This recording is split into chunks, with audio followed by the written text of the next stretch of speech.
The cobblestone streets of Paris shimmered under the faint glow of gas lamps as the carriage rattled past the grand buildings. Inside, Amélie clutched her younger brother Lucien's hand, her fingers trembling. Their mother sat across from them, her face pale, a crumpled letter in her gloved hand. The wax seal had been broken hastily, the crest of the Marquis de Belfort staring back like an accusation. Their father had been dead barely 3 weeks, and already the wolves were at their door. The carriage halted before an imposing mansion, its iron gates curling like grasping fingers against the twilight sky. A footman opened the door without. Meeting their eyes, Amélie stepped out, her boots sinking into the damp earth. Lucien followed, his coat slipping from his shoulder as he stared up at the monstrous house. Their mother hesitated before stepping forward. The Marquis awaited them in his study, a room lined with the glass-eyed heads of stags and foxes. He stood by the fireplace, his silhouette sharp against the flames. When he turned,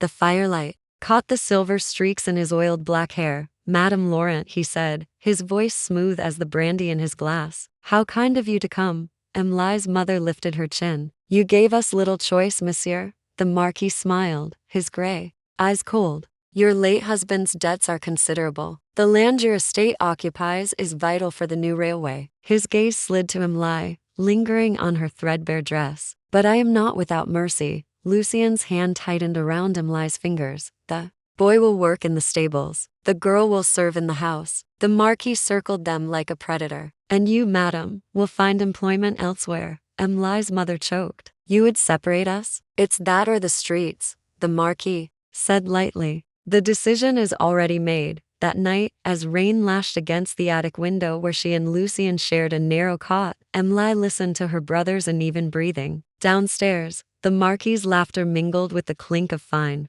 china. Amélie reached into her apron pocket, her fingers closing around the small, sharp sewing scissors she'd stolen earlier. The metal was cold against her palm. This house would not break them. Somewhere in the distance, a train whistle blew long and mournful, like a warning. The first light of dawn crept through the grimy attic window. Amélie stirred, momentarily, forgetting where she was until the musty smell of the room rushed back. Lucien lay curled beside her, his face streaked with dried tears. A sharp rap at the door startled them. Madame Claudine, the housekeeper, stood in the doorway. "Up, girl. The Marquis does not pay for laziness." She tossed a drab work dress at Amélie. "The boy goes to the stables after breakfast." The kitchens were a whirlwind of heat and noise. Amélie scrubbed pots under the watchful eye of the head cook, her hands raw within the hour. A cry from the courtyard made her drop the pot she was cleaning. Lucien stood in the mud, a hulking stable boy looming over him. The boy shoved him backward,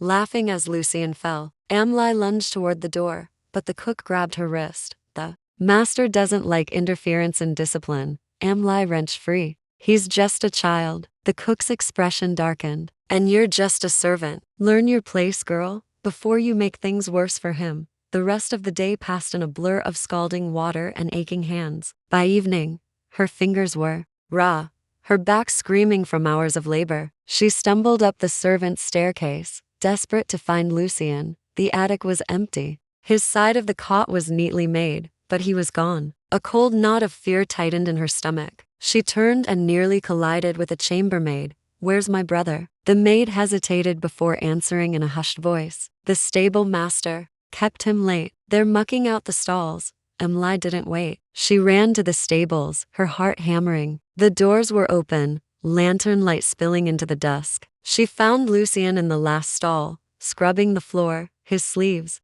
rolled up to reveal angry red scrapes. Amélie dropped to her knees beside him. "Lucien," he flinched before looking up. His eyes were hollow. "I spilled the oats. The stable master said I couldn't eat until I cleaned it all." Amélie pulled him into her arms. Over his shoulder, she caught movement in the doorway. The Marquis stood there, watching them, a faint smile playing at his lips. Amélie met his gaze and held it, her arms tightening around Lucien. The Marquis's smile widened, as if her defiance amused him. Then he turned and disappeared into the night. That evening, as Lucien slept fitfully beside her, Amélie lay awake, staring at the ceiling. The scissors in her pocket felt heavier than before. Somewhere in the house, a clock struck midnight. Amélie closed her eyes and began to plan. The third morning came with the shrill cry of a rooster. Amélie had barely slept, her mind churning with plans. Lucien twitched in his sleep, his fingers clutching the blanket. She slipped silently from the cot and went to the window. Below, workmen unloaded crates railway supplies. Time was running out. The attic door creaked open. Madame Claudine stood there, her expression calculating. The Marquis requires you in the blue salon. Alone. Amelie's fingers curled into the blanket. Why? Madame Claudine's lips thinned. You do not question. The master. Dress quickly, he dislikes waiting. She tossed a bundle of fabric onto the bed. And wear this. The door slammed shut. Amélie unfolded the garment, a pale blue silk dress, far finer than anything she'd worn since her father's death. Lucien stirred as she dressed. Where are you going? Just another dancing lesson. She forced a smile. Go back to sleep, Petty. I'll bring you something from the kitchens later. The blue salon was warm, thick with the scent of hothouse flowers. The Marquis stood by the window, his back to her. When he turned, his gaze raked over her in a way that made her skin prickle. You look almost presentable, he remarked. Come, sit. Amélie remained standing. You wished to see me, monsieur? The Marquis' smile didn't reach his eyes. Direct as always. I admire that. He set his glass down. I have a proposition for you. A cold trickle of dread worked its way down her spine. The railway will be completed in a month's time. My associates in Paris have expressed interest in you. Your grace, your spirit. His hand brushed a strand of hair from her shoulder. With the proper training, you could be worth a great deal to me. Amelie's breath caught. You wish to sell me? The Marquis chuckled. Such crude phrasing. I prefer to think of it as patronage. His fingers trailed down her arm. In return, your brother could remain here, safe and cared for. Refuse, and the stables are dangerous places for small boys. The threat hung between them. Amelie's nails bit into her palms. I will need time to consider, she said through gritted teeth. The Marquis' smile widened. Of course, you have until the end of the week. He turned back to the window. Do send your brother to see me tomorrow.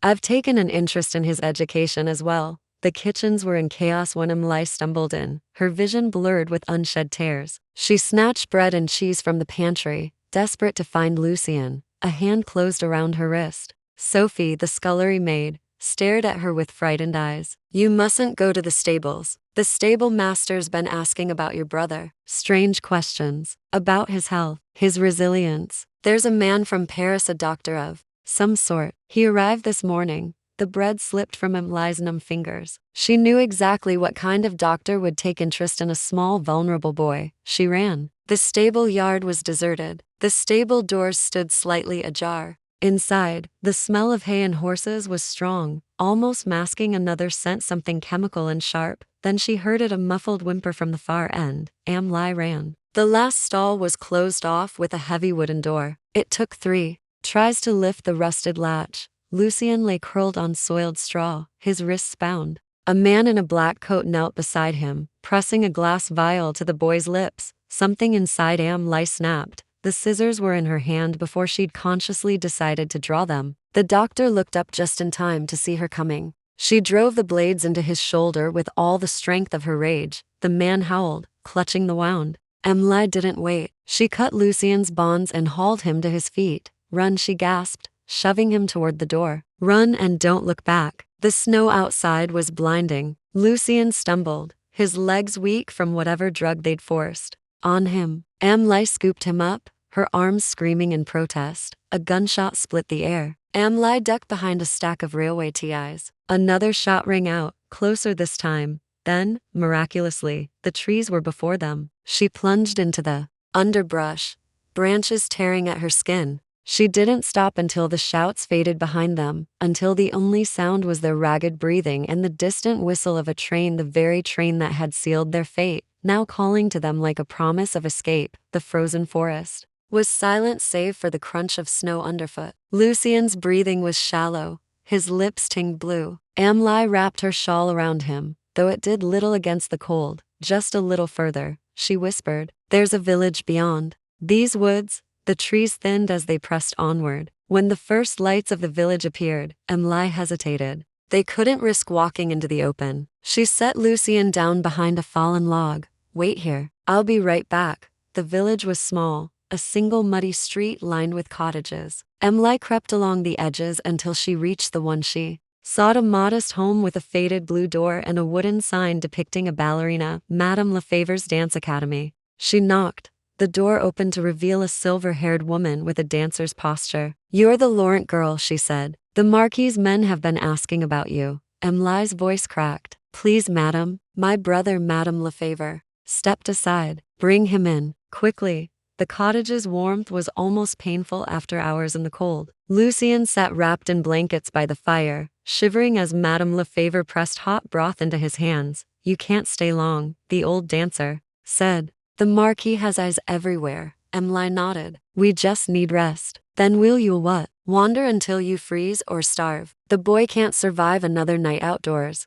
"Then what do you suggest?" Madame Lefever studied her before sighing. "You have your mother's spirit, and your father's stubbornness." She crossed to a wooden trunk and threw it open. "I can get you to Paris. There are people there who can protect you, people the Marquis cannot touch." "Why would you help us?" "Because I once danced for kings. Now I teach farmers' daughters how to curtsy." Her gaze hardened. "And because no one should be property." From the trunk, she withdrew 2 bundles of clothing, simple peasant garb. "Change into these. We leave within the hour." The cart rattled along the frozen road, its straw-covered bed hiding Amélie and Lucien from prying eyes. Madame Lefever sat up front, playing the part of a farm wife bringing goods to market. Every jolt sent fresh pain through Amelie's battered body. Lucien stirred beside her. "Amélie," he whispered. "What's in Paris?" "Safety," she lied. "A new life." The truth was far more complicated. The cart slowed as they reached the city outskirts. Through gaps in the straw, Amélie caught glimpses of towering buildings,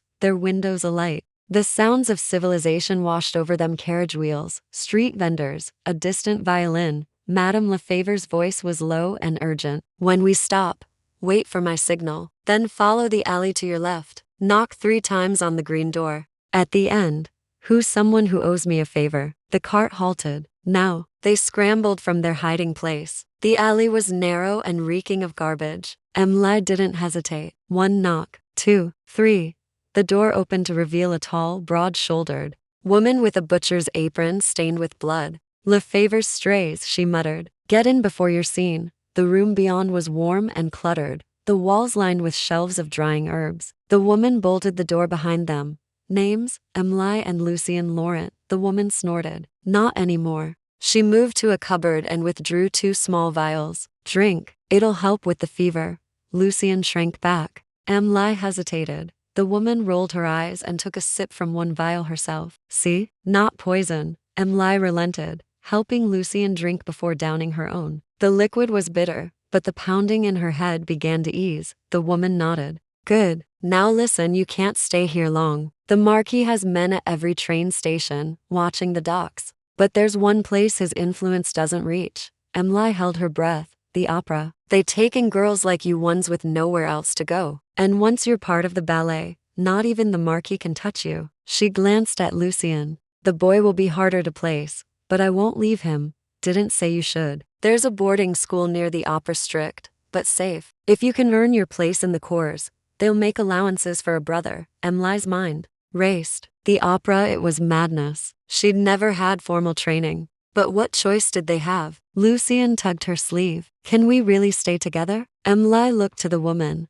who gave a single nod. "Then we'll try." The woman smiled for the first time, revealing a gold-capped tooth. "Good. You'll need new names. From this moment on, you're Marie and Pierre Duval." She reached into her apron and withdrew a small bundle. "And you'll need these." Amélie unfolded the cloth to reveal a pair of delicate dancing slippers. Hidden in the toe of one was a tiny glass vial filled with dark liquid, for emergencies. "Belladonna. 1 drop will kill a man in minutes." Amélie met her gaze, understanding passing between them. She tucked the slippers and their deadly secret into her bodice. Somewhere in the distance, a church bell tolled midnight. Their old life was over. Tomorrow, the dance would begin. The Paris Opera House loomed like a gilded dream. Marie clutched Pierre's hand as they followed Claude through back corridors, the sounds of pianos and violins growing louder. The air smelled of rosin and sweat. Claude stopped before an unmarked door. "The boy stays here. Madame Gilbert runs the school for dancers' siblings. She'll see to him."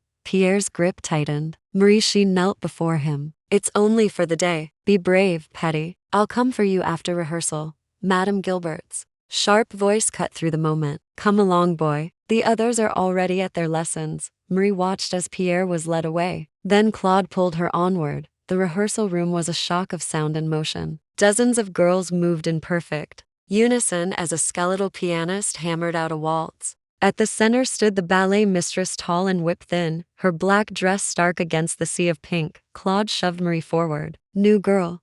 The room fell silent. The ballet mistress circled her. Age? 16. Marie lied. The ballet mistress's lips thinned. Late to start. Show me 5th position. Marie's mind went blank. She shifted her feet awkwardly. A titter ran through the room. The ballet mistress's cane came down hard on Marie's ankle. Wrong. Again. By the end of the hour, Marie's legs trembled, her feet bleeding inside the borrowed slippers. The other girls whispered behind their hands. Only one, a redhead with freckles, offered a sympathetic glance. Lunch, the ballet mistress announced. You new girl, stay. The room emptied, leaving Marie alone under the woman's icy stare. You cannot dance. Marie swallowed. I can learn. The ballet mistress's laugh was humorless. At your age? Impossible. She tapped her cane against Marie's legs. You will never be a soloist. At best, you might blend into the chorus if you work twice as hard as the others. Marie met her gaze. Then I will work 3 times as hard. Something flickered in the ballet mistress's eyes. We shall see. Go eat. You'll need your strength. The dressing room was empty save for the red-headed girl, who looked up as Marie entered. You survived. I'm Colette, Marie. She sank onto the bench, wincing. Colette produced a tin of sauve. Here, for the feet. She leaned closer. Why are you really here? Girls don't just show up at 16 with no training. Marie hesitated. I needed somewhere safe. Colette nodded. The opera's good for that. They don't ask questions as long as you can dance. She lowered her voice. There's talk of the Marquis de Belfort searching for a runaway servant girl. Marie's blood ran cold.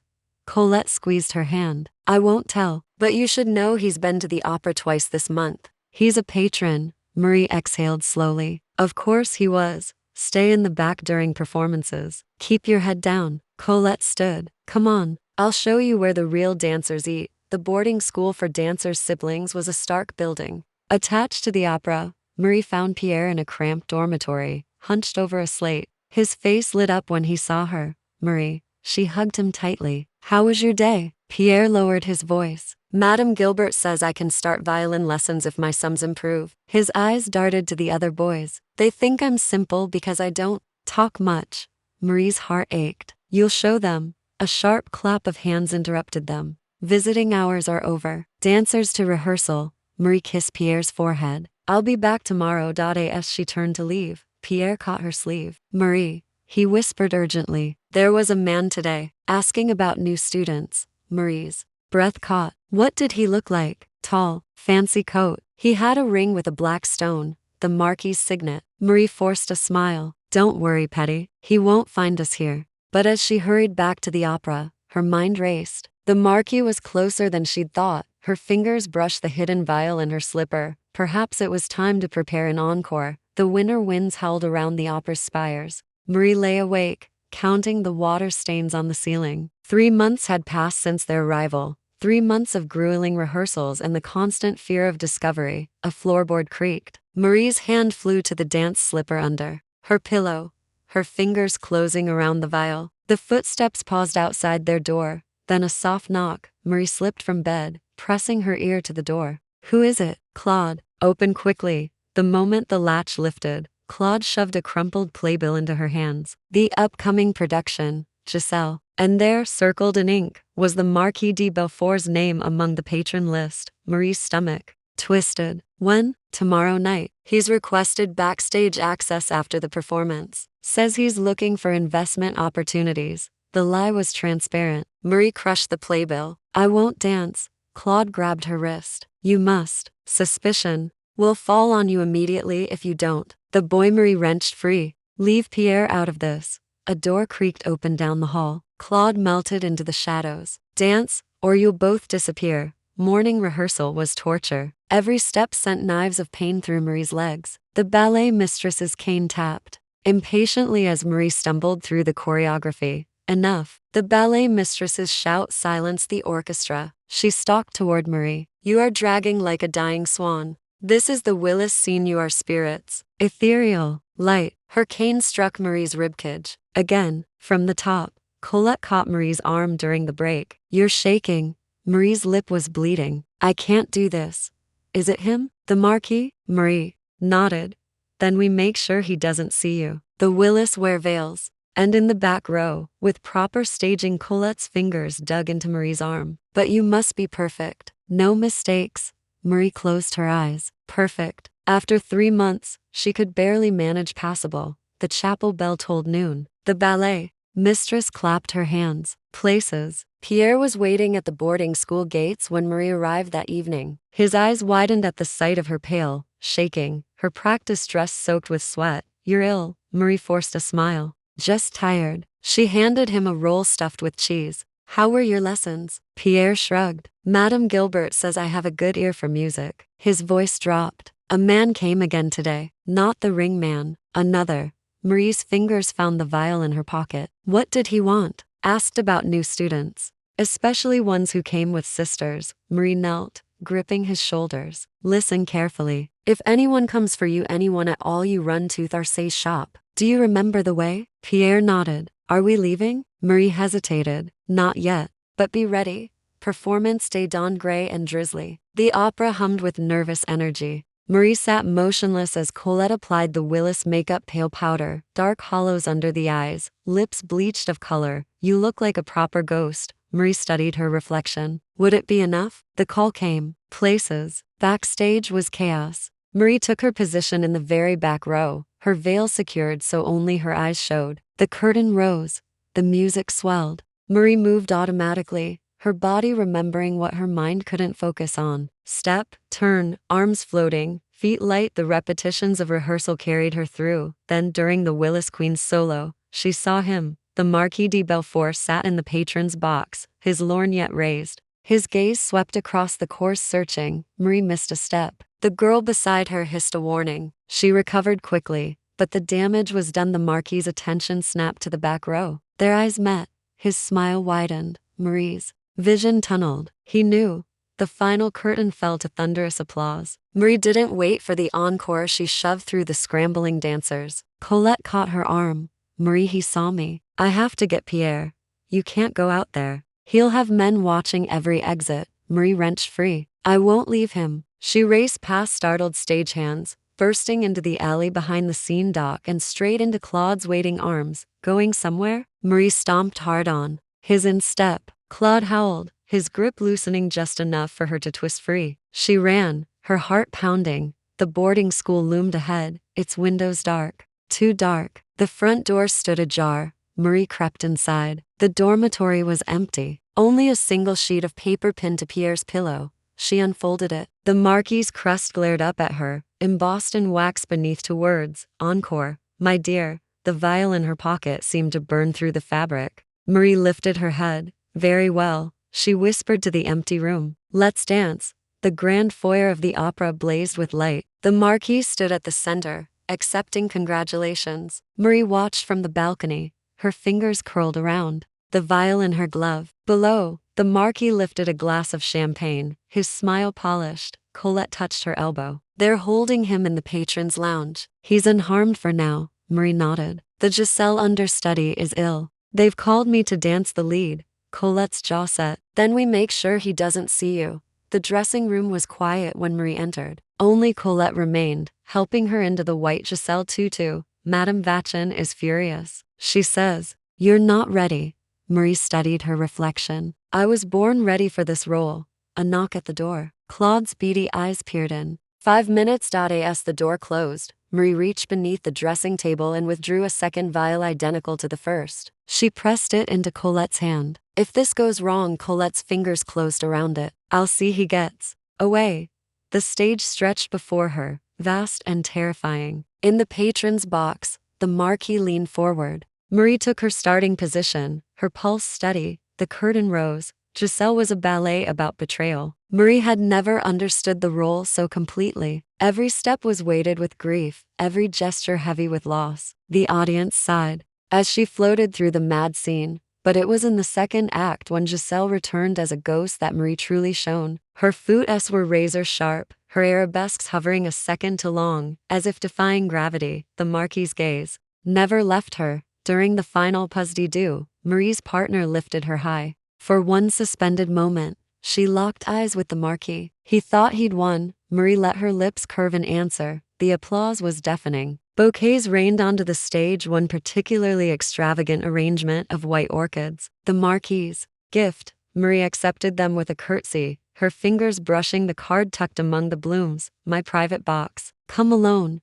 Backstage was madness. The ballet mistress embraced her, tears in her eyes. I was wrong about you. That was transcendent. Marie extracted herself. I need air. The patrons' lounge was guarded by the Marquis' men. They stepped aside at her approach. The room was dim. The Marquis stood by the window. Pierre sat rigid in a chair nearby. My dear, the Marquis purred. What a performance. He gestured to the champagne. A toast to your triumph? Marie smiled. How kind. She poured 2 glasses with steady hands. You've grown so much since our first arrangement, he mused, accepting the glass she offered. I knew you had potential. Marie lifted her own glass. To potential.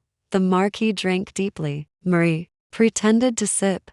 A moment passed. The Marquis frowned, his hand rising to his throat. Did you? Belladonna, Marie confirmed softly. A dancer's weapon. The Marquis staggered, his face flushing, his glass shattered. The boy will watch you die. Marie pulled Pierre to his feet, shielding his eyes as the Marquis collapsed. It was over quickly. Marie knelt before Pierre. Look at me. Only at me. His eyes were wide but clear. Is he? Yes. Marie poured the second vial's contents over the Marquis' lips, letting the poison trickle down his chin. Then she placed the empty vial in his stiffening hand. Suicide was such a convenient explanation. A knock at the door. Monsieur? Marie arranged her face into panic. Help, she screamed. He's collapsed. The door burst open. The men took in the scene, their master dead, the frightened ballerina clutching her brother. Marie let her tears fall freely. He drank something. I tried to stop him. The men fled. Marie wiped her cheeks. Come, she said to Pierre, taking his hand. They slipped out the servants' entrance as the first screams of discovery rang through the opera. The night air was crisp, clean. Somewhere in the distance, a train whistle blew. Marie squeezed Pierre's hand. Where should we go? He thought for a moment. Somewhere with music. Marie smiled. Then we'll follow the sound. And with that, the 2 ghosts melted into the Parisian night, leaving nothing but whispers behind.